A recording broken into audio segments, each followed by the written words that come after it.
Hello friends, economic సర్వేలో chapter number 8 employment and skill development అని చెప్పేసి పిలుస్తాం. ఇది చిన్న చాప్టర్ మనకి గ్రూప్ 2 పేపర్ 3 సెక్షన్ 3లో ఉన్నదండి. అన్ఎంప్లాయ్మెంట్ అని చెప్పేసి ఉన్నది. సో దాని కిందికి వస్తుంది. అంటే ఈ పీరియాడిక్ లేబర్ ఫోర్స్ సర్వే, దాంతోపాటు ఈ అన్ఎంప్లాయ్మెంట్ పోవాలని చెప్పేసి గవర్నమెంట్ యొక్క ఇనిషియేటివ్ ఏంటి, సర్వేలు ఈసారి కొత్తగా వచ్చింది. గిగ్ ఎకానమీ అని చెప్పేసి, కేర్ ఎకానమీ అని చెప్పేసి కొత్తగా వచ్చింది. సో వాటిని డిస్కస్ చేద్దాం. అయితే కూడా ఫస్ట్ గమనించాలండి, మనం ఎకనామీ మీద ఎకనామీ అప్డేట్స్ 2024 అని చెప్పేసి జనవరి మాసం నుంచి అక్టోబర్ దాకా డిస్కస్ చేసినాం. ఒక క్లాస్ లోపల ఒక 5 అవర్స్ పైగా క్లాస్ ఉన్నది. దాంతోపాటు ఎకనామీ సిలబస్తోని లింక్ అయి ఉన్నటువంటి మరొక క్లాసు గవర్నమెంట్ పాలసీ అని చెప్పేసి చేసినాం. గవర్నమెంట్ స్కీమ్స్ అని చెప్పేసి చేసినాం. జనవరి నుంచి అక్టోబర్ వరకు ఉన్న అన్ని స్కీమ్స్ని మినిస్టర్ వారే డిస్కస్ చేసినాం. నిన్న మనం చెప్పిన క్లాస్ లోపల హెల్త్ కావచ్చు, ఎడ్యుకేషన్ కావచ్చు, ఉమెన్ కావచ్చు, లేదా పావర్టీ కావచ్చు, ఎస్డిజి గోల్స్ కావచ్చు, ఇవన్నీ రిపీట్ అయిన అంశాలండి. మనము చాలా డీటెయిల్డ్గా గవర్నమెంట్ స్కీమ్స్ ఎకనామీ అప్డేట్స్లో డిస్కస్ చేసినాం. డైలీ కరెంట్ అఫైర్స్లో వచ్చిన అంశాలే వచ్చినాయి అక్కడ. సర్వేలు మనము ఫస్ట్ చాప్టర్ నుంచి కవర్ చేస్తున్నాం కాబట్టి వచ్చిన అంశాలు అయినప్పటికీ మళ్ళీ రాయడం జరిగింది. సో ఎక్స్ప్లెయిన్ చేసినప్పుడు మళ్ళీ అవసరం లేదని చెప్పేసి భావించి కొంచెం ఫాస్ట్ చేయడం జరిగింది. సో గమనించాలి, మనకి టైం తక్కువ ఉన్నది, చెప్పిన అంశం మళ్ళీ ఎందుకు అని చెప్పేసి కొన్ని స్కిప్ చేసినాం. మనం ఎస్డిజి రిపోర్ట్ మనము సర్వే లోపల వచ్చింది, కానీ మనం వాస్తవంగా అంతమంది చెప్పుకొని ఉన్నాం. డైలీ కరెంట్ అఫైర్స్లో వచ్చింది, మంత్లీ కరెంట్ అఫైర్స్లో వచ్చింది, ఎకనామీ అప్డేట్స్లో వచ్చింది. 3 టైమ్స్ ఎస్డిజి గోల్స్ మనం చెప్పుకొని ఉన్నాం. హెల్త్ పాలసీ చెప్పుకొని ఉన్నాం, ఎడ్యుకేషన్ పాలసీ చెప్పుకొని ఉన్నాం. సో అటువంటి అంశాలు మళ్ళీ వచ్చినప్పుడు ఎక్స్ప్లెనేషన్ అవసరం లేదు. నోట్స్లో ఉన్నదే అంటే సర్వే మనం ఫస్ట్ పేజ్ నుంచి లాస్ట్ పేజ్ వరకు రాస్తున్నాం కాబట్టి అదే క్రమం లోపల రాయడం జరిగింది.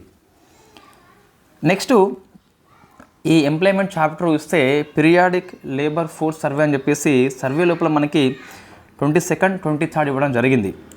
అదే మనకు సెప్టెంబర్ మాసంలో చూస్తే 24 ఇయర్లో సో ఈ పీరియాడిక్ లేబర్ ఫోర్స్ సర్వే కోసం అని చెప్పేసి 23rd, 24 ఇయర్ రిపోర్ట్ వచ్చింది. ఇది అప్డేట్ రిపోర్టు, ఇదేమో సర్వే రిపోర్ట్. మనకి ఎగ్జామ్లో ఏది వస్తుందని చెప్పేసి మనం చెప్పలేం. ఎగ్జామ్లో ఏదైనా రావచ్చు. సర్వేలో ఉన్నందుకు ఇది రావచ్చు, అప్డేట్ వచ్చినందుకు ఇది రావచ్చు. సో దీనికోసం అని చెప్పేసి మీరు ఏం చేయాలి అంటే ఎకనామీ అప్డేట్స్ నోట్స్లో ఉన్నది మనం డిస్కస్ చేసినాం కాబట్టి అది చూసుకోవచ్చు. ఇంకా మీకు సెప్టెంబర్ 24 మంత్లీ మ్యాగజైన్ మన ఒకటి ఉన్నది, హనీ జిఎస్ క్లాసెస్ అని చెప్పేసి, అందులో మీకు సమాచారం కనిపిస్తుంది. సో కాబట్టి 23rd, 24 ఇయర్ని మనం స్కిప్ చేయట్లేదు, ఆల్రెడీ డిస్కస్ చేసిన అంశమే. ఎకనామీ అప్డేట్స్లో ఉన్నది, దాంతోపాటు సెప్టెంబర్ మంత్లీ మ్యాగజైన్లో కూడా ఉన్నది, అక్కడ చూసుకోండి. రైట్, ఇప్పుడు periodic labour force survey 22nd, 23rd ప్రకారం చూస్తే అన్ఎంప్లాయ్మెంట్ రేట్ వచ్చేసి 3.2గా నమోదైంది. సో ఇది 23rd, 24లో కూడా మనకి 3.2గా నమోదైందండి. ఈ 2017-18 నుంచి కంపేర్ చేస్తే తొలిసారిగా అన్ఎంప్లాయ్మెంట్ రేటు తగ్గకుండా స్టేబుల్గా ఉండిపోయింది. జనరల్లీ 17-18 నుంచి చూస్తే సో అన్ఎంప్లాయ్మెంట్ రేట్ అని చెప్పేసి తగ్గుతుంది, ఇయర్ బై ఇయర్ తగ్గుతుంది. తొలిసారిగా 22nd, 23rd ఇయర్తో కంపేర్ చేస్తే 23rd, 24 ఇయర్లో 3.2 ఉన్నది, స్టేబుల్గా తొలిసారి అని చెప్పేసి కొంచెం ఈ గణాంకాల కంటే ఇది గుర్తుపెట్టుకోండి. రైట్, సో మనకి ఇది 2 రకాలు లెక్కిస్తారండి. మన జనరల్ ఎగ్జామ్లో వచ్చేది మాత్రము ఇదే వస్తుంది. సో యూజువల్ స్టేటస్ వస్తుంది, రూరల్కి అర్బన్కి కలిపి లెక్కిస్తారు మనకు. ఇదేమో కరెంట్ వీక్లీ అంటే సో సర్వే కంటే వారం కంటే ముందు లెక్కిస్తారు, ఇది ఓన్లీ అర్బన్ లెక్కిస్తారు. ఇది మనకి అవసరం లేదు, ఇది మనం గుర్తుపెట్టుకోవాలి. రూరల్కి ఉంటుంది, అర్బన్కి ఉంటుంది. సో మొత్తం మీద ఈ పీరియాడిక్ లేబర్ ఫోర్స్ సర్వే లోపల 3 అంశాలను కొలుస్తాం అన్నట్టు మనం. ఫస్ట్ ఏమో లేబర్ ఫోర్స్ పార్టిసిపేట్ రేట్, అంటే ఇది పని చేస్తున్న వాళ్ళ గురించి చెప్తుంది, పనికి సిద్ధం ఉన్న వాళ్ళ గురించి చెప్తుంది, శ్రామిక జనాభా గురించి చెప్తుంది లేబర్ ఫోర్స్ పార్టిసిపేట్ రేట్ అని చెప్పేసి. సెకండ్ది వర్క్ పాపులేషన్ రేషియో, అంటే ప్రజెంట్ పనిచేస్తున్న వాళ్ళ గురించి చెప్తుంది. ఇది వేరు, ఇది వేరు, మనకి గుర్తుపెట్టుకోవాలి. అంటే ఇది పని చేస్తున్న వాళ్ళు, ఇది పని చేస్తున్న వాళ్ళు పని కోరే వారి గురించి చెప్తుంది. నెక్స్ట్ అన్ఎంప్లాయ్మెంట్ రేట్ అంటే సో పని కోరినప్పటికీ పని దొరకని వాళ్ళ గురించి చెప్తుంది అన్నట్టు. సో గుర్తుపెట్టుకోవాలి. ఒక ఓవరాల్గా మనకు ఒక ఐడియా రావచ్చు. ఇండియా లోపల లేబర్ ఫోర్స్ పార్టిసిపేట్ రేట్ అని చెప్పేసి ఫస్ట్ నుంచి పెరుగుతూనే ఉన్నదండి. వర్క్ పాపులేషన్ రేషియో కూడా ఫస్ట్ నుంచి పెరుగుతూనే ఉన్నది. అన్ఎంప్లాయ్మెంట్ రేట్ వచ్చేసి ఫస్ట్ నుంచి తగ్గుతుంది. బట్ తొలిసారిగా 23rd 24 ఇయర్లో 22nd 23rdతో కంపేర్ చేస్తే 3.2గా నమోదైంది, స్టేబుల్గా ఉన్నదని చెప్పి చూసుకోవాలి. సో గణాంకాలు అవసరం కొద్ది వరకు 57.9 labour force participate rate, 56 work population ratio, UR అని చెప్పేసి 3.2 ఉన్నది. సో ఇది మనం కంపల్సరీ గుర్తుపెట్టుకోవాలి. మీరు కంపేర్ చేస్తే సో పెరుగుతుంది, ఇది తగ్గుతుంది, ఫస్ట్ నుంచి అంతే ఉంది మనకు. సో కోవిడ్-19 చూస్తే మనకు యూఆర్ అయితే క్షీణింపు అంటే తగ్గుతుందట, డిక్లైన్ అవుతుంది. Work population ratio, labour force రెండు మనకి పెరుగుతున్నాయి. ఇది మనం గమనించడం, ఫస్ట్ నుంచి ఇంతే ఉన్నది. అయితే ఒకసారి చూస్తే మనకు ఇండియా యొక్క వర్క్ ఫోర్స్ ఎంత అంటే ఇది శాతాల్లో కాదు, మనకి అంకెల లోపల 56.5 కోట్లు. ఈ గణాంకాలు గుర్తుపెట్టుకోవాలి. నేను నోట్స్లో అన్నీ రాసినప్పటికీ నేను క్లాసులో ఎక్స్ప్లెయిన్ చేస్తున్నా, ఏది అవసరమో ఏది అవసరం లేదని చెప్పేసి నాకు అనిపించింది చెప్తున్నా. ఎగ్జామ్లో అవే రావచ్చు, రాకపోవచ్చు. కానీ సో ఇక్కడ చూస్తే ఈ గణాంకాలు గుర్తుపెట్టుకోవాలి. ఇండియాలో వర్క్ ఫోర్స్ ఎంతమంది మొత్తం అంటే 56.5 కోట్లు అని చెప్పేసి గుర్తుపెట్టుకోవాలి. అయితే ఇందులో సెక్టార్ వైజ్ చూస్తే మనము అంటే 56.5 కోట్లల్లో ఎవరు ఏ సెక్టార్లో ఉన్నారు అని చెప్పేసి చూస్తే ఎక్కువ మనకి 45% కంటే ఎక్కువగా అగ్రికల్చర్లో ఉన్నారు. జనరల్ మనకు తెలుసు ఆల్రెడీ ఇది, సో ఈజీగా మనం ఆన్సర్ చేయవచ్చు. బట్ ఇక్కడ 45.8 అని చెప్పేసి గుర్తుపెట్టుకోవాలి, ప్రశ్న వస్తుంది కూడా, గుర్తుపెట్టుకోవాలి కంపల్సరీ. ఇది very very important. Next manufacturing లోపల 11.4 ఉన్నారు, ఇది గుర్తుపెట్టుకోవాలి. సర్వీస్ లోపల 28.9 ఉన్నారు, ఇది గుర్తుపెట్టుకోవాలి. మిగతా అవసరం లేదండి మనకు. కన్స్ట్రక్షన్ విషయంలో 13%, ట్రాన్స్పోర్ట్, స్టోరేజ్ అండ్ కమ్యూనికేషన్ అని చెప్పేసి చూస్తే 5.4 అని చెప్పేసి నమోదైంది. ఇక్కడ ఇవి గుర్తుపెట్టుకోవాలి. మొత్తం ఎంత 56.5 కోట్లు. వ్యవసాయం లోపల 48.58% అని చెప్పేసి ఉన్నారు. నెక్స్ట్ సర్వీస్ చూస్తే 28.9 అండి, ఇది రెండవ కేటగిరీ, ఇక్కడ రావాలి మనకి. ఇవి రెండైతే పక్కా అవసరం ఎగ్జామ్లో. రైట్. నెక్స్ట్ పేపర్లో ఏముంది అంటే ఈ అగ్రికల్చర్ మీద మనం ఎక్కువ ఫోకస్ చేసినాం. ఇక్కడ చూస్తే ఏమైంది అంటే సో మొత్తం మీద 45.8 ఉంది కదా, ఇందులో మేల్ వచ్చేసి 37.1 ఉన్నారు, ఫీమేల్ వచ్చేసి 64.3 ఉన్నారు. అంటే మొత్తం మీద చూస్తే మనకు వ్యవసాయం లోపల మహిళల యొక్క భాగస్వామ్యం చాలా ఎక్కువ ఉందని చెప్పేసి చెప్పొచ్చు. మీరు చూస్తే నాటు 10 మంది ఇస్తారు, జంబు ఒకడే కొడతాడు. సింపుల్ మనం గుర్తుపెట్టుకోవచ్చు. నెక్స్ట్ ఈ అగ్రికల్చర్ లోపల సో గ్రామీణ ప్రాంతం చూస్తే 58.4 ఉన్నారు, ఎక్కువ మంది ఉపాధి కల్పించేది ఇదే. మేల్ 49, ఫీమేల్ వచ్చేసి 76.2 అండి. గ్రామీణ ప్రాంతం లోపల మనకి మహిళల యొక్క పార్టిసిపేషన్ రేట్ చాలా ఎక్కువ ఉన్నది ఈ వ్యవసాయం లోపల. అర్బన్లో చూస్తే మొత్తం 6.4 ఉంటే మేల్ 4.7, ఫీమేల్ వచ్చేసి 11.7. సో మీకు చూస్తే ఈ labour force participate rate survey ఉంది కదా, ఇందులో మహిళల యొక్క శాతం మనకి పెరిగిపోతుంది. కారణం ఏంటి అంటే సింపుల్ చెప్పాలంటే ఇది గుర్తుపెట్టుకోవాలి, ఇది మనకు విశ్లేషణ అండి. ఏంటి అంటే సో అగ్రికల్చర్ లోపల రూరల్లో మనకి మహిళల యొక్క భాగస్వామ్యం ఎక్కువ ఉంది కాబట్టి దీని కారణంగానే total labour force participate rate లోపల మహిళల యొక్క భాగస్వామ్యం క్రమంగా పెరిగిపోతుంది. కారణం ఏంటి అంటే గ్రామీణ ప్రాంతం లోపల వ్యవసాయ రంగం లోపల మహిళలకు ఎక్కువ ఉపాధి అని చెప్పేసి గుర్తుపెట్టుకోవాలి. ఇది మనకి కంపల్సరీ ప్రశ్న వచ్చేటువంటి అవకాశం ఎక్కువ ఉంది. నెక్స్ట్ ఇదేమో సెక్టర్ వైజ్ అయిపోయింది కదా. ఇప్పుడు టోటల్ వర్క్ ఫోర్స్లో ఈ సెల్ఫ్ ఎంప్లాయ్మెంట్ స్వయం ఉపాధి వాళ్ళు ఎంత అంటే 57.3 అని చెప్పేసి ఉన్నది. సో ఇది మన స్వయం ఉపాధి వాళ్ళు అండి, స్వయం ఉపాధి వాళ్ళు. Next unpaid workers in house hold enterprises, ఈ గృహస్థ పరిశ్రమ లోపల అన్పెయిడ్ వర్కర్స్ వీళ్ళు. నెక్స్ట్ క్యాజువల్ లేబర్, సాధారణ కూలి చూస్తే 21.8 ఉన్నారు. రెగ్యులర్ వేజ్ అంటే మనకు సాలరీ వస్తుంది కదా, సో నియమిత ఉద్యోగం అని చెప్పేసి పిలుస్తాం తెలుగులో, 20 అండి. సో ఇన్ని గుర్తుపెట్టుకోవాలి. గణాంకాలు అంటే అవసరం లేదు, జస్ట్ ఇక్కడ ఇది అవసరం. సెల్ఫ్ ఎంప్లాయ్మెంట్ బాగా ఫోకస్ చేయండి, 57.3 అని చెప్పేసి ఫోకస్ చేయండి, సరిపోతుంది. రాసిన రెడీ. ఏంటి లేబర్ ఫోర్స్ పార్టిసిపేట్ రేట్లో ఉమెన్ పార్టిసిపేట్ పెరుగుతుంది. సో కారణం ఏంటి అంటే గ్రామీణ మహిళలు వ్యవసాయం కార్యకలాపాలు ఎక్కువ చేరిపోతున్నారు కాబట్టి వీళ్ళ కారణంగానే మనకి లేబర్ ఫోర్స్ పార్టిసిపేట్ రేట్ వచ్చేసి పెరిగిపోతుంది. నెక్స్ట్ ఫిమేల్ వర్క్ ఫోర్స్ లోపల సెల్ఫ్ ఎంప్లాయ్మెంట్ చూస్తే 40.4 అట, ఇది మన క్రమంగా చూస్తే పెరిగిపోతుంది. సో సెల్ఫ్ ఎంప్లాయ్మెంట్ ఫీమేల్ చూస్తే 40.4. ఇప్పుడు హెడ్డింగ్ చూస్తే మనకి యూత్ అండ్ ఫీమేల్ ఎంప్లాయ్మెంట్, అంటే యువత లోపల మహిళల లోపల ఎంప్లాయ్మెంట్ ఎలా ఉందని చెప్పేసి ఈ హెడ్డింగ్స్ అన్నీ సర్వే లోపల ఇవ్వడం జరిగింది. నేను సర్వేలో ఉన్నటువంటి ఎగ్జాక్ట్ టెక్స్ట్ ఏంటి ముందు పీడిఎఫ్ పెట్టేస్తున్నా, నెక్స్ట్ డే పీడిఎఫ్ నోట్స్ పెట్టేస్తున్నా, నెక్స్ట్ క్లాస్ చేస్తున్నా. మీరు అట్లా చదువుకుంటా వస్తే ఈజీగా మీకు అర్థమవుతుంది. సో మరేం పర్లేదు, డిసెంబర్ 1st వీక్ వరకు కూడా మనము ఏమన్నా మిస్ అయిన అంశాలు ఉంటే చదువుకోవచ్చండి. డిసెంబర్ 3rd 4th వరకు అయితే మిస్ అయిన అంశాలు ఉంటే చదువుకోవచ్చు. తర్వాత మాత్రం ఎక్కువ ఫోకస్ చేయాల్సింది రివిజన్ మీద. సో మొత్తం రోజులో 3:1 అని చెప్పేసి మీరు కేటాయించుకోవాలి ఈ డిసెంబర్ 1st వీక్ వరకు, 3rd 4th వరకు, ఈ 5 days అనుకోండి. ఈ 3 భాగాలేమో అంటే రోజు మొత్తం 4 భాగాలు వేసుకుంటే 3 భాగాలేమో మీరు ఆల్రెడీ చదివి ఉన్న అంశాలు రివిజన్ చేసుకోవాలి. ఈ ఒక్క భాగం మాత్రం ఇంకేమైనా గ్యాప్స్ ఉన్నాయా అని చెప్పేసి మరీ ఎక్కువ వెంపాలాడద్దు గ్యాప్స్ కోసం అని చెప్పేసి. ఏమన్నా చిన్న లోపాలు ఉంటే Group 3 ఎగ్జామ్ దృష్ట్యా మనం అనుభవం అయింది కాబట్టి ఒకసారి చూసుకోవాలి. అంటే రోజు మొత్తం 4 భాగాలు తీసుకుంటే ఒక భాగమేమో సో మరీ కొత్త అంశాలు కాదు, మీరు చదివిన అంశాల్లో గ్యాప్స్ ఏమైనా ఉంటే అవి చూసుకోవాలి. డిసెంబర్ 4, 5 తర్వాత 10 days కంప్లీట్గా ఎటువంటి టెస్ట్ రాయొద్దు. There is no use practice test, ఎటువంటి ఉపయోగం లేదండి. చివరి 10 రోజుల్లో టెస్ట్ల వల్ల ఉపయోగం లేకపోగా నష్టమే ఎక్కువ ఉంటుంది. ఆ ప్రశ్న మీరు సాధించలేకుంటే భయం అనవసరంగా పెరిగిపోతుంది. సో అదేం అవసరం లేదు. ఇంతవరకు ఏ మెటీరియల్ ఉన్నదో ఆ మెటీరియల్ని చివరి 10 రోజులు 10 సార్లు చదవాలి, కంపల్సరీ కనీసం 3 సార్లు చదవాలి.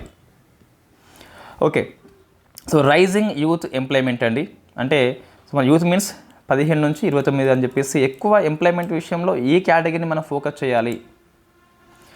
రైట్, ఏమైంది అంటే మనకు అన్ఎంప్లాయ్మెంట్ రేట్ వచ్చేసి డిక్లైన్ అవుతుంది, సో తగ్గుతుంది క్రమంగా. 10 అని చెప్పేస్తున్నదండి, ఇది అవసరం లేదు. సో తగ్గుతుంది గుర్తుపెట్టుకోవాలి, లాస్ట్ ఇయర్ ఇది అవసరం లేదు, సో కొత్తది అవసరం మనకి. డిక్లైన్ అని చదవాలి. సో ప్రజెంట్ ఇయర్ అని చెప్పేసి 10 ఉంది అని చెప్పేసి ఇది 10 గుర్తుపెట్టుకోవాలి. నెక్స్ట్ ఇక ఈ యువత యొక్క లేబర్ ఫోర్స్ పార్టిసిపేట్ రేట్ చూస్తే 44.5 ఉన్నది. వర్క్ పాపులేషన్ రేషియో అని చెప్పేసి 40.1 ఉన్నది. అన్ఎంప్లాయ్మెంట్ రేట్ అని చెప్పేసి 10 ఉన్నది. ఇవి రెండు పెరుగుతున్నాయి, తగ్గుతుంది. దేంట్లైనా అంతే, ఇవి రెండు మనకి ఎప్పుడైనా ఇంక్రీజ్ అవుతాయి, ఇదేమో డిక్లైన్ అవుతుంది. నెక్స్ట్ ఫీమేల్ చూస్తే మొత్తం మీద ఆల్ ఇండియా చూస్తే 37 అండి. సో మన క్రమంగా పెరుగుతుంది. రూరల్లో చూస్తే 41.5, అర్బన్లో చూస్తే 25.4. ఈ గణాంకాలు ఇక్కడ అవసరం లేదు కానీ అయితే రూరల్లో మనకి 6 yearsలో 16.9% పాయింట్స్ పెరిగినాయండి. అంటే 2017-18లో కంటే ఈ 22nd 23rడ్లో చూస్తే మనకి 16.9 పాయింట్స్ పెరిగినాయి శాతాలలో చూస్తే మనకి. సో దీనికి కారణం మనం ఏం చెప్పచ్చు అంటే గ్రామీణం లోపల మహిళల వాటా క్రమంగా ఇంక్రీజ్ అవుతుంది. నెక్స్ట్ చూస్తే ఎంప్లాయ్మెంట్ ఇన్ ఫ్యాక్టరీస్ అండి. సో ఇన్ఫ్యాక్ట్ మనకి top 6 states in the number of the factories. So top 6 ఇవ్వడం జరిగింది మనకు. తమిళనాడు, గుజరాత్, మహారాష్ట్ర సరిపోతుంది. లాస్ట్ 5 years చూస్తే గిట్ట ఇవి ఓవరాల్గా అండి. ఇదేమో లాస్ట్ 5 years గ్రోత్ చూస్తే so first rank goes to Chhattisgarh, second Haryana, third వచ్చేసి యూపీ అండి. మొత్తం ఫ్యాక్టరీ లోపల మనకు స్మాల్ ఫ్యాక్టరీసే 79.2 ఉన్నాయి. ఆల్మోస్ట్ 80% అని చెప్పేసి గుర్తుపెట్టుకోవచ్చు. పెద్ద ఇబ్బంది ఇక్కడ ఏమీ లేదు. అంటే 100 మంది కంటే తక్కువ ఉన్న ఎంప్లాయీస్ ఏవైతే ఉన్నాయో అవే ఎక్కువ ఉన్నాయి మనకు. కానీ ఇవి ఎక్కువ ఉన్నప్పటికీ ఎంప్లాయ్మెంట్ మనకు ప్రొవైడ్ చేసేది ఓన్లీ 20%. సో ఇది 80 ఉన్నది, 20% చేస్తుంది. 22 ఉంది ఇక్కడ నాకు తెలుసు. బట్ ఇట్లా మనం చదువుకోవచ్చు, ఎటువంటి ఇబ్బంది లేదు. 80, 20 అని చెప్పేసి గుర్తుపెట్టుకోవచ్చు. ఎగ్జామ్లో 20, 21 అట్లా ఇస్తే మనమైతే ఏం చేయలేము. నెక్స్ట్ ఉపాధి రంగాల వారి వాటా అండి. సో మళ్ళీ చెప్తున్నా, ప్రధాని గణాంకాలు అవసరం లేదు. ఇట్లా ఇచ్చినప్పుడు మీరు ఏది ఫస్ట్ ఏది సెకండ్ అట్లా గుర్తుపెట్టుకోవాలి. ఉపాధి రంగాల వారి వాటా వస్తే food product industry first place ఆక్రమించింది. 11.1% మందికి ఈ ఫుడ్ ప్రొడక్ట్ ఇండస్ట్రీ కల్పిస్తుంది. నెక్స్ట్ చూస్తే textiles and basic metals.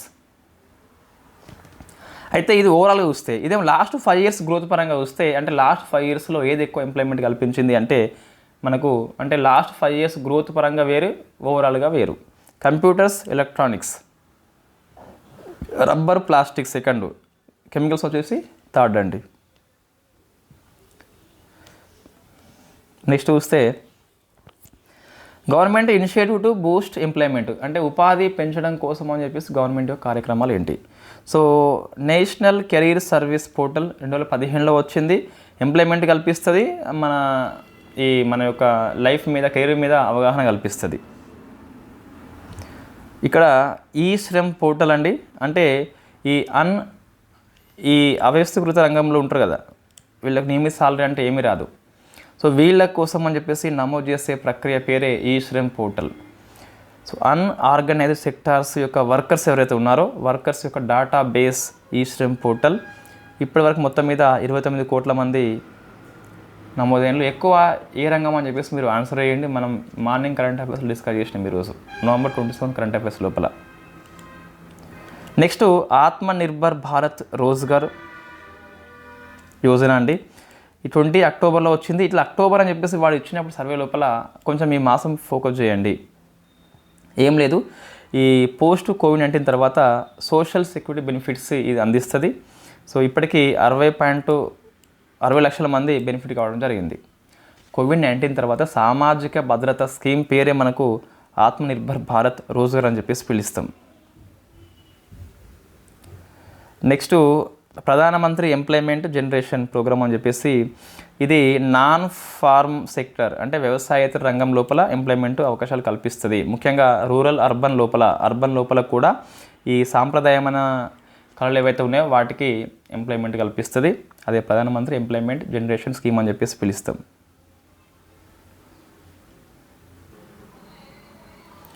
Next so NULM మనం ఆల్రెడీ లాస్ట్ క్లాస్లో national rural hood livelihood machine ఉందిగా, దాని ప్లేస్లో అర్బన్ వస్తుంది అంతే. సేమ్ అర్బన్ లోపల మనకి పావర్టీ తగ్గించడానికి ఇది ఒక స్కీమ్ అని చెప్పేసి పిలుస్తాం. సెల్ఫ్ ఎంప్లాయ్మెంట్ కల్పిస్తుంది, స్కిల్లింగ్ కూడా కల్పిస్తుంది, నైపుణ్యం పెంచుతుంది, ఎంప్లాయ్మెంట్ కూడా కల్పిస్తుంది. అది సేమ్ అండి. Next social security and welfare అని చెప్పేసి కొన్ని స్కీమ్స్ ఉన్నాయి. సో పెన్షన్ స్కీమ్ అని చెప్పేసి ఉన్నది. అటల్ పెన్షన్ యోజన మనం డిస్కస్ చేసినాం గవర్నమెంట్ పాలసీ లోపల, మళ్ళీ డిస్కస్ చేయాలని చెప్పేసి అనద్దు, ఒకసారి మీరు చెక్ చేయండి కావాలంటే.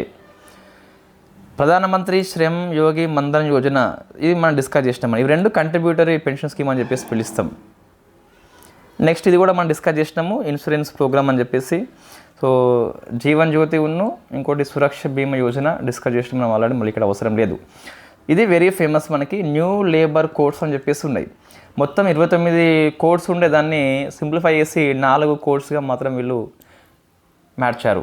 సో 29 కోడ్స్ ప్లేస్లో 4 మాత్రమే ఉన్నాయి present. The code on wages 2019, the industrial relations code, the code on social security, occupational safety, health and working. ఇది ఒకటి 4 కోడ్స్ పేరు మనం గుర్తుపెట్టుకోవాలంటే గుర్తుపెట్టుకోవాలి. ఒకటి 19లో, మిగతా అన్ని 2020లో రావడము జరిగింది. పిఎం స్వనిధి నేను ఒక 20 సార్లు చెప్పి ఉంటాను మనకు కనీసము. ఒకసారి మీరు గవర్నమెంట్ పాలసీకి వెళ్ళండి. సో ఇది మీకు కనిపిస్తుంది. 1 నేషన్ 1 రేషన్ మీకు కనిపిస్తుంది. సో మైగ్రెంట్ వర్కర్స్ కోసం అని చెప్పేసి ఇది తీసుకొచ్చిండ్రు. రేషన్ ఎక్కడైనా తీసుకోవచ్చు మనం.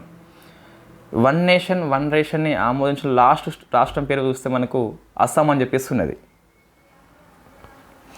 Next entrepreneurship and skill development మనం చూస్తే అంటే నైపుణ్యం పెంచుతారు, వ్యవస్థాపకత కూడా పెంచుతారు అన్నట్టు. ముద్ర యోజన తెలుసు మనకు ఆల్రెడీ. స్టాండప్ ఇండియా తెలుసు, SC/ST ఉమెన్స్కి ఇస్తారు, న్యూ బిజినెస్ వాళ్ళకి మాత్రమే ఇస్తారు. ఈ ముద్ర యోజనలో మనకి తరుణ్ ప్లస్ కేటగిరీ అని చెప్పేసి వచ్చింది. ఇది మీరు ఏంటి ఆన్సర్ చేయండి. స్టార్టప్ ఇండియా, సో మనకి స్టార్టప్లకు గుర్తింపు ఇస్తుంది. సో ఇవన్నీ మనం డిస్కస్ చేసినామండి. DAYNRL కావచ్చు, RSETA కావచ్చు, లాస్ట్ క్లాస్లో వచ్చింది, గవర్నమెంట్ పాలసీలో కూడా వచ్చింది. అంటే ఇక్కడ గుర్తుపెట్టుకోవాలి, మనకి నిరుద్యోగం పోవాలంటే కొన్ని స్కీమ్స్ ఇంప్లిమెంట్ చేస్తుంది. ఆ స్కీమ్స్ గవర్నమెంట్ స్కీమ్స్లో వచ్చేసినాయి.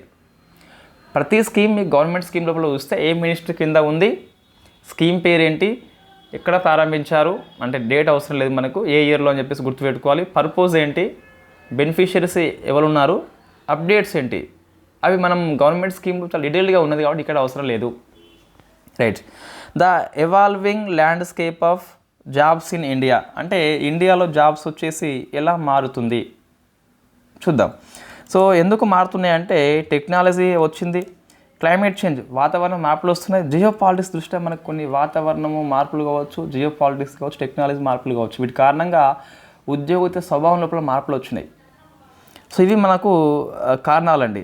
ఎందుకు ఎవాల్వింగ్ అయిందంటే ఇవి కారణాలు అట.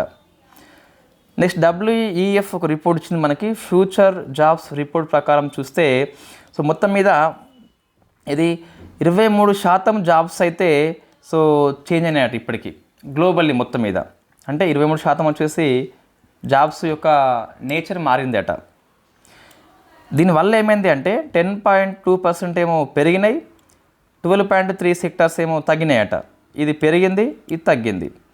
మొత్తం మీద చూస్తే 10-12 కాబట్టి సో నెట్ డిక్లైన్ వచ్చేసి 2%, అంటే 14 మిలియన్స్.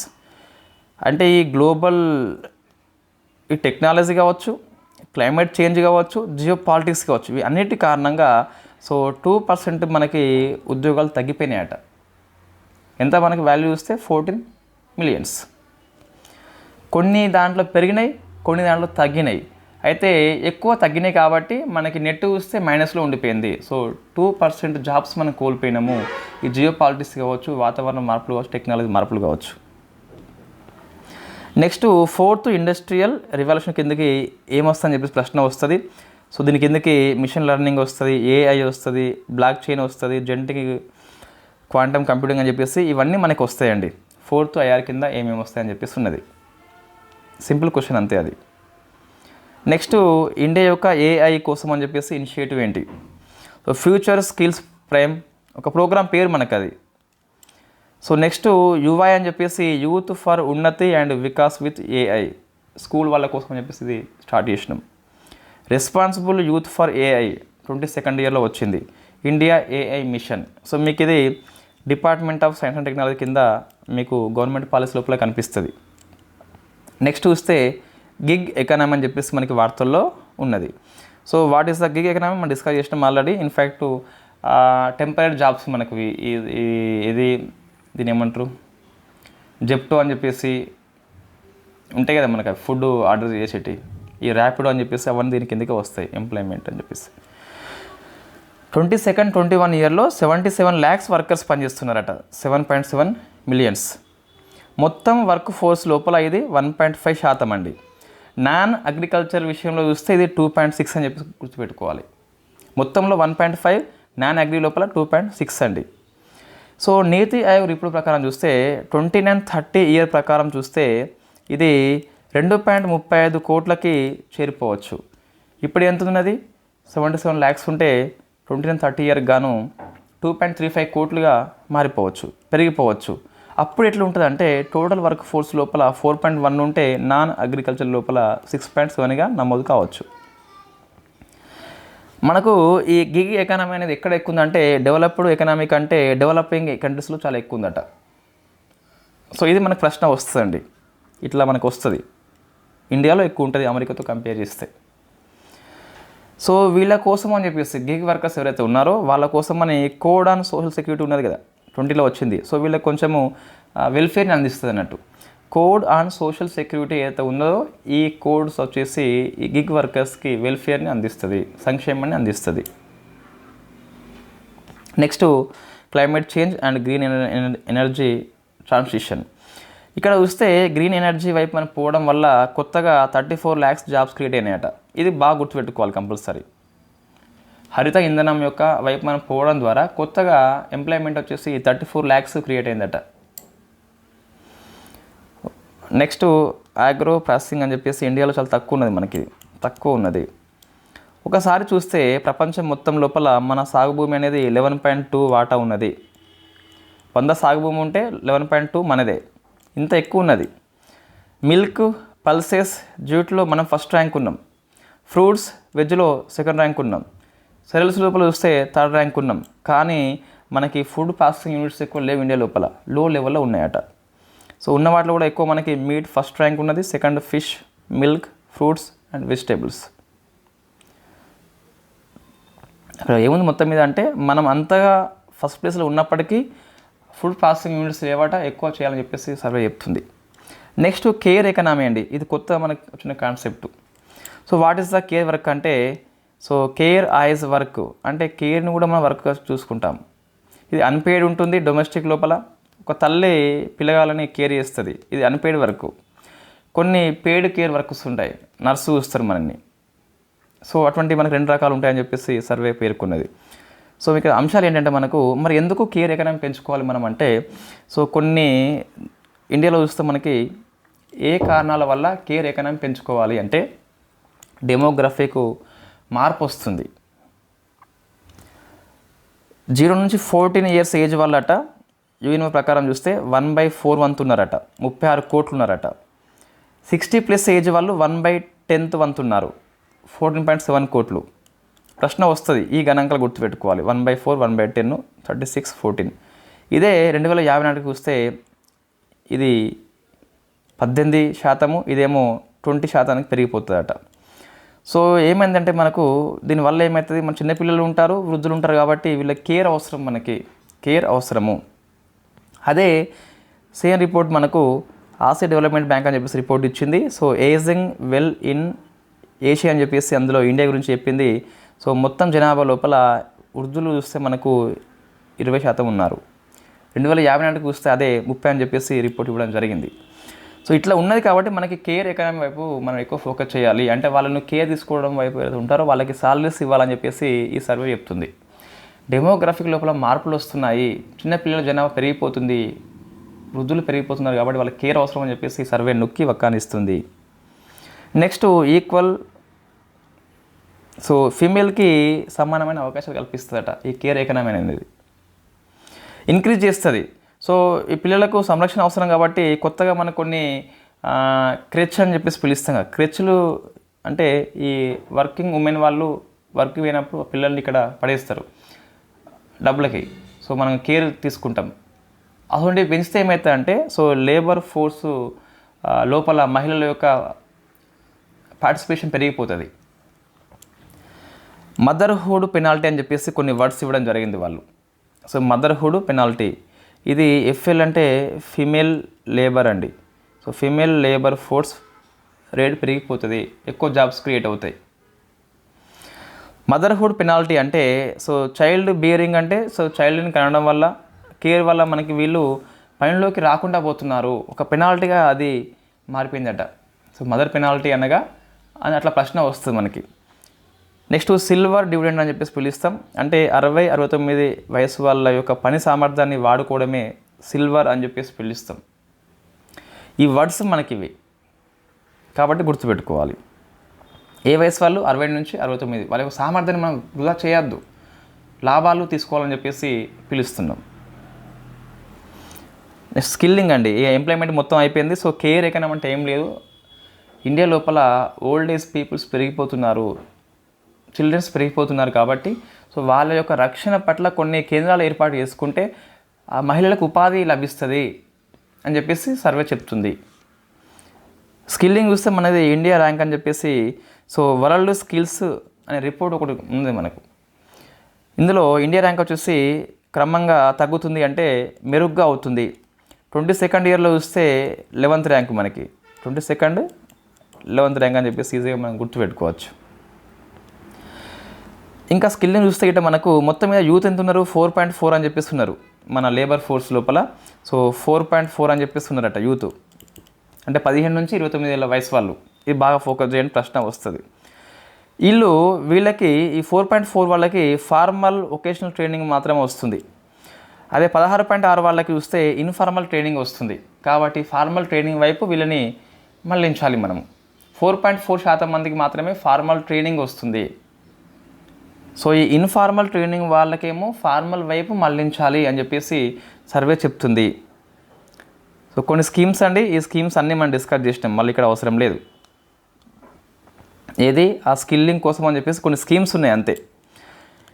ఇది బాగా ఫోకస్ చేయండి. స్కిల్ ఇండియా ఇంటర్నేషనల్ సెంటర్ అని చెప్పేసి వారణాసి, భువనేశ్వర్లో మనం ఓపెన్ చేసుకున్నాం. సో ఇవి 2 ప్లేస్లు గుర్తుపెట్టుకోవాలి, స్కిల్ ఇండియా ఇంటర్నేషనల్ సెంటర్స్ అని చెప్పేసి. ఇది అండి.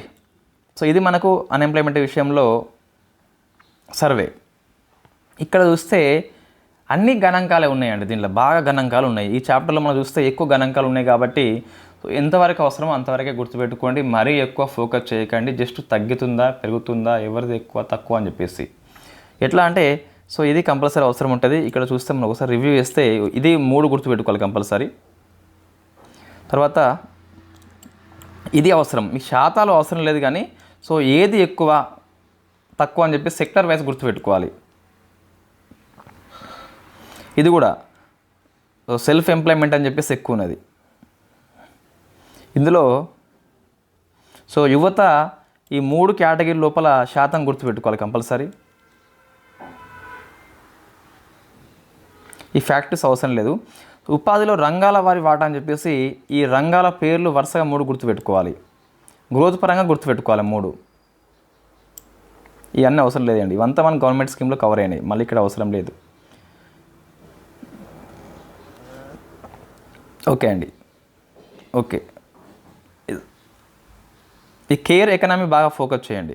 కేర్ ఎకనామీ అని చెప్పేసి ఇది కూడా ఫోకస్ చేయండి. గణాంకాలు కొద్దిగా అవసరం మనకి. రైట్, ఈ స్కిల్లింగ్ స్కీమ్స్ మనం డిస్కస్ చేసినాం, మళ్ళీ ఇక్కడేమో అంత పెద్దగా అవసరం లేదు. ఓకే అండి, ఇందులో ఎక్కువ స్కీమ్స్ మీద ఫోకస్ చేయండి, కేర్ ఎకనామీ ఫోకస్ చేయండి. ఉపాధిలో ఏ రంగాలు ఎక్కువ ఉపాధి కల్పిస్తున్నాయని చెప్పేసి ఫోకస్ చేయండి. తర్వాత యువత యొక్క 3 రకాల అంశాలు ఏంటి, సో ఎల్ఎఫ్పిఆర్లో ఏంటి, డబ్ల్యూపిఆర్లో ఏంటి, యూఆర్లో ఏంటి అని చెప్పేసి గణాంకాలు గుర్తుపెట్టుకోవాలి. ఇది అన్ఎంప్లాయ్మెంట్ సర్వే మీకు. సో నెక్స్ట్ మనం రేపు వ్యవసాయం డిస్కస్ చేద్దాము బ్రీఫ్గా. వ్యవసాయము పరిశ్రమల సేవల్లో అర్థం కానిదంటూ ఏమి ఉండదండి, నోట్స్ పెట్టేసిన సరిపోతుంది వాస్తవంగా.